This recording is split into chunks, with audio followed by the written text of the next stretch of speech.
दोस्तों जरा सोचिए, अगर आपको किसी की मौत की खबर मिले और आप रोने की जगह जोर जोर से हंसने लगें, अगर आपको कोई बुरी तरह पीट रहा हो और आप दर्द से चीखने की बजाय ठहाके लगाने लगें, तो लोग आपके बारे में क्या सोचेंगे? यही कहानी है एक ऐसे लड़के की जिसकी हंसी ही उसकी सबसे बड़ी मुसीबत बन गई। कहानी शुरू होती है एक टीवी इंटरव्यू से, जहां 3 दोस्त बैठे हैं, त्यागू, गोपी और गांधी। और गांधी अपनी पूरी जिंदगी की कहानी सुनाना शुरू करता है। गांधी एक बहुत ही खुशमिजाज आईटी कंपनी में काम करने वाला लड़का है। हंसमुख, जिंदा दिल, हर किसी को हंसाने वाला। दफ्तर में सब उसे पसंद करते हैं क्योंकि वो हर मुश्किल हालात को भी मजाक में उड़ा देने की कला जानता है। उसे अपनी ही ऑफिस की कलीग अंकिता से प्यार हो जाता है और दोनों की जोड़ी बहुत अच्छी बनती है। अंकिता एक समझदार और महत्वाकांक्षी लड़की है जो चाहती है कि गांधी अपनी जिंदगी में कुछ जिम्मेदार बने और आगे बढ़े। लेकिन गांधी की जिंदगी में एक बड़ी दिक्कत है। उसने इंजीनियरिंग के दौरान कुछ पेपर फेल किए थे और अब कंपनी की तरफ से साफ कह दिया जाता है कि अगर उसने वो बैकलॉग पास नहीं किए तो उसकी नौकरी चली जाएगी। अंकिता भी उस पर लगातार दबाव डालती है कि वो मन लगाकर पढ़ाई करे और एग्जाम पास करे, लेकिन गांधी हमेशा की तरह पढ़ाई को टालता रहता है। आखिरकार वो बिना ठीक से तैयारी किए एग्जाम हॉल में पहुंच जाता है। वहां जैसे ही वो प्रश्न पत्र खोलता है तो देखता है कि सारे सवाल सिलेबस से बाहर के हैं।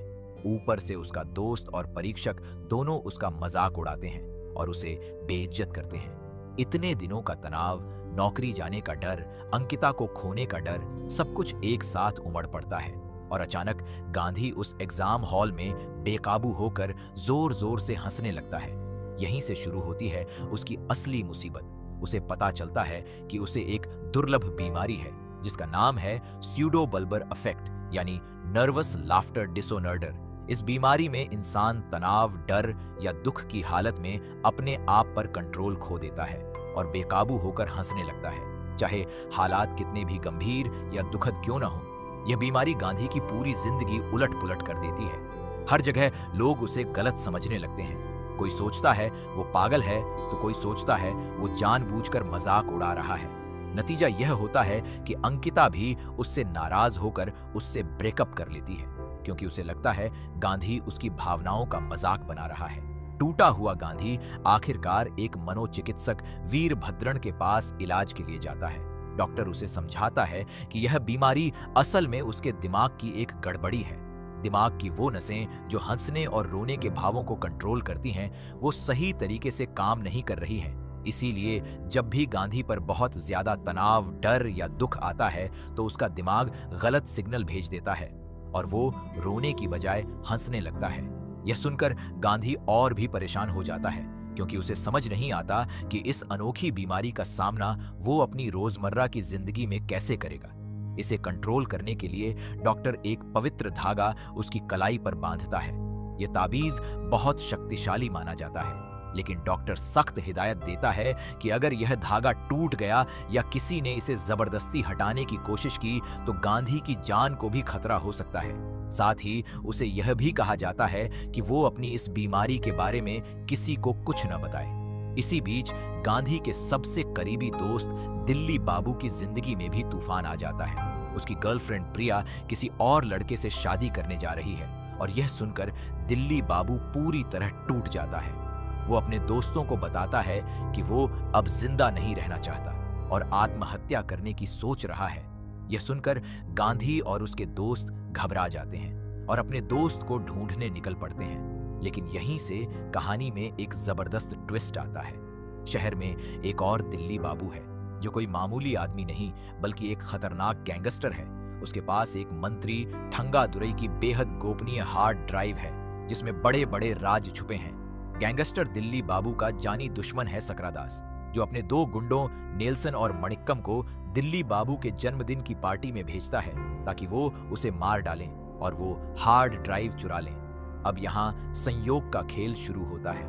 गांधी और उसके दोस्त अपने गुम हुए दोस्त दिल्ली बाबू की गुमशुदगी की रिपोर्ट लिखवाने के लिए एक ओला कैब बुक करते हैं और उसी वक्त उधर नेल्सन और मणिक्कम भी गैंगस्टर दिल्ली बाबू की पार्टी में जाने के लिए एक कैब बुक करते हैं। हैरानी की बात यह है कि दोनों की कैब एक ही जगह से एक ही रंग की गाड़ी में और एक जैसे ओटीपी कोड के साथ आ जाती है। इस भयंकर गलतफहमी में गांधी और उसके दोस्त गलती से उसी गाड़ी में बैठ जाते हैं जो असल में गैंगस्टर दिल्ली बाबू की पार्टी के लिए बुक हुई थी, जबकि असली हत्यारे नेल्सन और मणिक्कम अपने हथियारों के साथ पुलिस स्टेशन जा पहुंचते हैं और वहां शक के आधार पर पकड़े जाते हैं। उधर गैंगस्टर दिल्ली बाबू को पहले से पता है कि सकरादास उसे मारने की साजिश रच रहा है, इसीलिए जैसे ही गांधी और उसके दोस्त उसकी पार्टी में पहुंचते हैं वो उन्हें सकरादास के भेजे हुए हत्यारे समझ लेता है। हालात इतने बिगड़ जाते हैं कि गैंगस्टर दिल्ली बाबू गुस्से में गांधी को बुरी तरह पीटना शुरू कर देता है और उसे जान से मारने पर उतारू हो जाता है। ठीक उसी वक्त गांधी की वो बीमारी फिर से हावी हो जाती है। इतने डर और दर्द के बावजूद वो बेकाबू होकर जोर जोर से हंसने लगता है। गैंगस्टर उसे जितना मारता है गांधी उतना ही ज्यादा हंसता जाता है। ये देखकर गैंगस्टर दिल्ली बाबू आग बबूला हो जाता है, क्योंकि उसे लगता है ये लड़का उसकी ताकत का मजाक उड़ा रहा है। वो और जोर से मारता है। गांधी की आंखों में आंसू भी हैं और चेहरे पर हंसी भी। यह अजीबोगरीब नजारा देखकर वहां मौजूद हर कोई हैरान रह जाता है। किसी की समझ में नहीं आता कि यह लड़का असल में रो रहा है या हंस रहा है। उसके सारे गुंडे भी उसका मजाक उड़ाने लगते हैं कि इतना बड़ा गैंगस्टर एक मामूली से दिखने वाले लड़के को डरा तक नहीं पा रहा। दिल्ली बाबू की इज्जत मिट्टी में मिल जाती है और वो और भी बेकाबू होकर गांधी पर टूट पड़ता है। ठीक इसी दौरान पुलिस मौके पर पहुंच जाती है और गैंगस्टर दिल्ली बाबू को गिरफ्तार कर लेती है। जाते जाते वो गांधी को धमकी देता है कि वो उसे इसका मजा चखाएगा। दूसरी तरफ सकरादास को जब पता चलता है कि किसी अनजान लड़के की वजह से उसका दुश्मन जेल पहुंच गया है, तो वो गांधी की इस बहादुरी और हिम्मत से बेहद प्रभावित हो जाता है और उसे अपना संरक्षण देने लगता है। यहां तक कि सकरादास अनजाने में ही गांधी और अंकिता को फिर से मिला देता है और अंकिता के माता पिता भी दोनों की शादी के लिए राजी हो जाते हैं। ऐसा लगता है जैसे गांधी की किस्मत आखिरकार बदल रही है, लेकिन कहानी अभी खत्म नहीं हुई है। गांधी और उसके दोस्तों को अब भी अपने असली दोस्त दिल्ली बाबू की चिंता सता रही है। आखिरकार उन्हें पता चलता है कि वो अपनी पूर्व प्रेमिका प्रिया की शादी वाली जगह पर पहुंच गया है और वहीं आत्महत्या करने की योजना बना रहा है। यह सुनते ही गांधी और उसके दोस्त फौरन उस शादी की जगह की तरफ दौड़ पड़ते हैं। लेकिन किस्मत का खेल देखिए, ठीक उसी वक्त गैंगस्टर दिल्ली बाबू भी अपने आदमियों के साथ वहां पहुंच जाता है।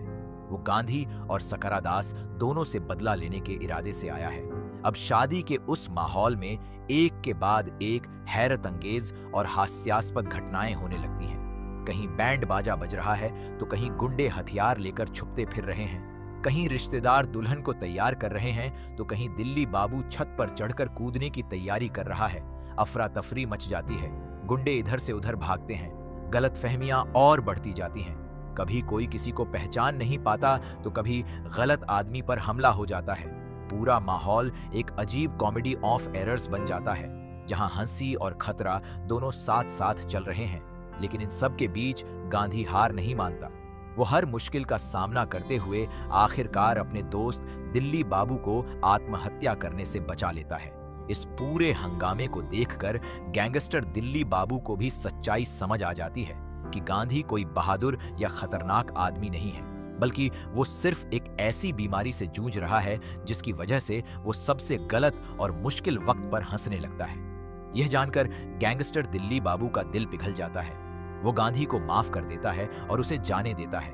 इतना ही नहीं, वो वही गोपनीय हार्ड ड्राइव भी गांधी के हाथों में सौंप देता है, यह उम्मीद जताते हुए कि शायद गांधी उस राज को उजागर करके समाज में कुछ अच्छा बदलाव ला सके। कहानी वापस वर्तमान में लौटती है, जहां गांधी इंटरव्यू लेने वाले पत्रकार को बताता है कि आखिर उसने अपनी इस अजीब बीमारी और जिंदगी की तमाम मुश्किलों का सामना कैसे किया। वो कहता है कि उसने एक नकाब पहनना सीख लिया, यानी बाहर से हमेशा ठीक और खुश दिखने का नकाब, जबकि अंदर ही अंदर वो अपनी लड़ाई अकेले लड़ता रहा। और यही वो बात है जो इस पूरी कहानी को खास बनाती है, क्योंकि गांधी सिर्फ अपनी नहीं बल्कि दुनिया के हर उस इंसान की कहानी कहता है जो अपने अंदर के दर्द को छुपाकर बाहर मुस्कुराता रहता है, जो टूटा हुआ होकर भी हिम्मत नहीं हारता, जो हर मुश्किल के बावजूद जिंदगी से लड़ता रहता है। चाहे दफ्तर की टेंशन हो, टूटा हुआ रिश्ता हो या जिंदगी की कोई और मुश्किल घड़ी, हर कोई कहीं ना कहीं अपने चेहरे पर एक नकाब लगाकर ही जीता है। और गांधी की यह कहानी हमें यही सिखाती है कि चाहे हालात कितने भी अजीब या मुश्किल क्यों ना हो, हिम्मत और मुस्कान के साथ आगे बढ़ते रहना चाहिए। यही है नान सिरिथल की कहानी, हंसी और आंसुओं का, प्यार और गैंगस्टरों का, गलतफहमियों और किस्मत के अजीब खेल का। एक ऐसी कहानी जो आपको हंसाएगी भी और सोचने पर भी मजबूर कर देगी। तो दोस्तों, वीडियो अगर पसंद आया हो तो इसे लाइक ज़रूर करें और चैनल को सब्सक्राइब करना बिल्कुल न भूलें।